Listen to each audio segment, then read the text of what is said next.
During the Second World War, communication was as decisive as firepower. Armies that could intercept enemy messages often knew their moves before they happened. While most people think of giant code-breaking rooms at Bletchley Park or sophisticated Enigma machines, the reality in the field was often much simpler. Soldiers and partisans across Europe and the Pacific intercepted radio signals with basic improvised tools, sometimes no more than a wire, a razor blade and a pair of headphones. The fascinating part is that, many of these tricks still work today. In fact, with the right knowledge, anyone can scan the airwaves, pick up signals, and understand how communication shaped history. Let's dive into how these WWII communication hacks worked, why they mattered, and how you can try them for yourself without spending a fortune. The Second World War was the first truly global conflict where radios became indispensable. Every front line, every bomber crew, every resistance cell relied on shortwave, medium wave and field radios to stay in contact. Unlike wired telephones, radios worked anywhere. That portability also meant they were vulnerable to interception. If you had a receiver tuned to the right frequency, you could listen in. This made radio both powerful and dangerous. Commanders knew that if their transmissions were careless, the enemy could exploit them. At the same time, resistance fighters depended on smuggling in small receivers to stay connected with Allied broadcasts. Radio turned into a battlefield of invisible waves, where information was both weapon and shield. One of the simplest hacks soldiers discovered was the foxhole radio. With little more than a safety pin, a bit of pencil lead, wire and a razor blade, soldiers built crude crystal radios that required no external power. These worked by tapping into the natural rectifying properties of the oxidized razor blade, turning radio waves directly into sound through earphones. Troops in the Pacific and European theatres used them to tune into news and sometimes even enemy broadcasts. The beauty of the foxhole radio was its invisibility. It emitted no signal, so it couldn't be detected by direction-finding units. It was purely a listening device, and it still works today if you have patience to assemble one. A simple coil of wire wound around a tube, connected to a razor blade detector and headphones, can pull in AM stations without any battery at all. WWII proved the power of shortwave radio. Unlike local AM signals that travel only dozens of miles, shortwave can bounce off the ionosphere, carrying voices and signals thousands of miles across the globe.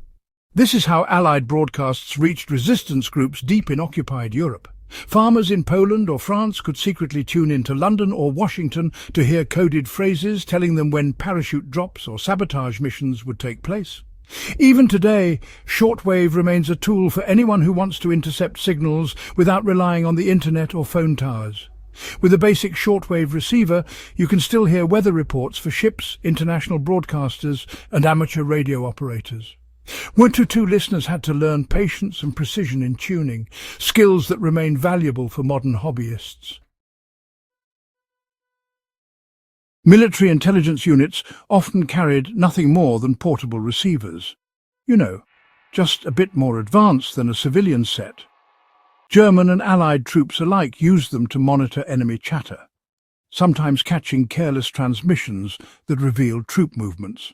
These were not complex machines, usually just single or double-band radios with a decent antenna.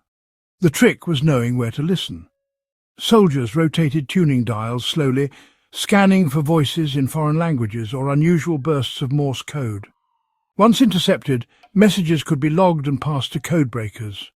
Today, anyone with a scanning receiver can do something similar, sweeping across bands to hear aircraft, maritime traffic or amateur operators. The technique hasn't changed. Patience, sharp listening and careful logging of frequencies are as important now as they were in 1942. Morse code was the backbone of long-distance military communication. Short and long tones, dots and dashes carried words across static-filled skies. During the Second World War, armies trained thousands of operators to send and receive code at lightning speed. But you didn't need to be an expert to recognize it.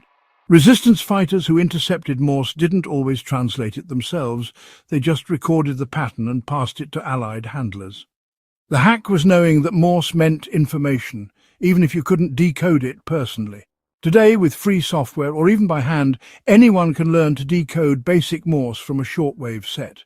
Practicing this not only connects you to history, but also provides a fallback communication method when modern networks fail. For a practical start, you might want to build a simple crystal set. Just wrap about 80 turns of thin wire around a cardboard tube, then connect one end to a long outdoor wire antenna and the other to a good ground, like a metal rod in the soil. After that, attach a razor blade detector and some headphones, and you'll be honestly quite surprised to hear local AM stations without any external power at all. This is, in fact, the same principle that soldiers used in their foxholes. Now, if you want to go a bit further, you could purchase a basic shortwave radio.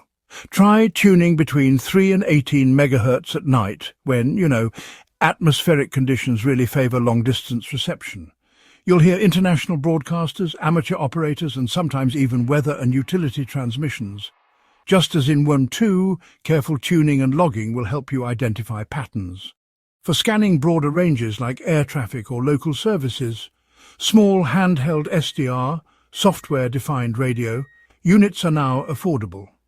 They let you see signals on a laptop or phone screen, just like military operators visualized frequencies with those bulky bits of gear during the war. The key lesson here is that you really don't need expensive equipment to intercept signals. WWII soldiers and resistance fighters proved that ingenuity, patience and simple setups could open up the entire invisible battlefield of the airwaves. One common mistake, honestly, is trying to listen without a proper antenna. Even the best radio set is nearly useless without a long, elevated wire to pull in signals. Another mistake is tuning too quickly. Intercepting signals requires slow, deliberate movement across frequencies. Finally, beginners often expect to hear crystal-clear broadcasts everywhere. In reality, signals can be faint, distorted, or buried in static. Learning to filter noise is part of the skill. WWII operators endured hours of faint dots and dashes, and today's enthusiasts must practice the same patience. Skeptics might argue that modern communication is digital and encrypted, so old interception tricks no longer apply. But that honestly overlooks two important truths. First, not all communication is digital. Aviation, shipping, amateur radio, and even some military signals remain open to listeners. Second, the principles of interception, patience, and independent information gathering remain timeless. In times of crisis, when the internet or cell towers fail, radio still works. The very same hacks that carried resistance fighters through WWII can give modern survivalists and history buffs a vital edge. The Second World War was fought not only with weapons, but with waves. Invisible streams of sound and code decided battles, saved lives, and kept resistance alive. The soldiers and partisans who intercepted signals with nothing but scrap materials and determination left us a powerful legacy. And today you can practice the same techniques, from building a crystal set to sweeping the shortwave bands, and rediscover that hidden world of communication. If this dive into WWII radio interception has sparked your curiosity, make sure to subscribe to Backyard for more deep history hacks and survival lessons drawn from the past. Share this with fellow enthusiasts, because these skills are too valuable and too fascinating to be forgotten.